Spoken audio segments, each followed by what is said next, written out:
Dr. Bharat Pankhania joins us now from Bath in the UK. He's a senior lecturer at the University of Exeter Medical School. Doctor, thanks so much for being with us as always. Now, how close are we actually to have this universal vaccine available?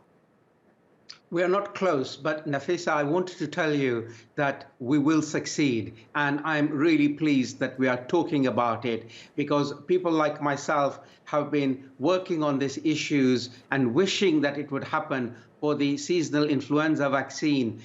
For at least 20, 30 years, I have been talking about it, which is we can make a vaccine that covers all the variations in the seasonal influenza, and then you would only need one vaccine for a long time. So similarly, we can find what we call a protein that is always expressed in all the coronaviruses, the MERS one, the SARS one, and the SARS-CoV-2 and others. And then we find a vaccine that covers all those proteins expressed, and those proteins don't mutate all the time. And then we have a vaccine, a wonder cure for the world. Right, but all that sounds really challenging and difficult. So what are the main challenges here moving forward? What do we need to focus on first?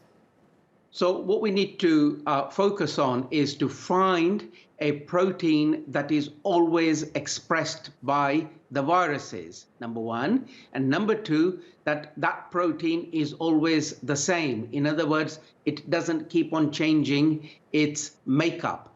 And if you can find that protein, which I think we can, and number two, then make sure that that protein is immunogenic. In other words, your body recognizes it and assaults it and neutralizes it.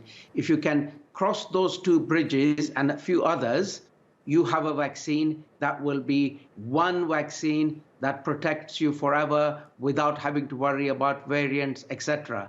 This work can be done, should be done.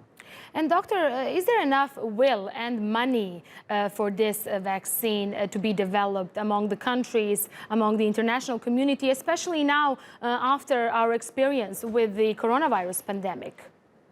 I think this is the best time ever in my 30 years that more money like this, money for research, is suddenly being made available. And so I'm very excited that because that money supply is now better, we may succeed in finding a protein that's consistently expressed, a protein that is not changing its makeup all the time, and it is immunogenic. And then we can make a vaccine against that protein, and we will be in a very happy place for planet Earth. Okay, doctor, thank you so much. Dr. Bharat Pankhania joining us live from Bath in the UK. As always, thank you for explaining all that to us, and let's hope we'll have that vaccine ready one day. I hope so too.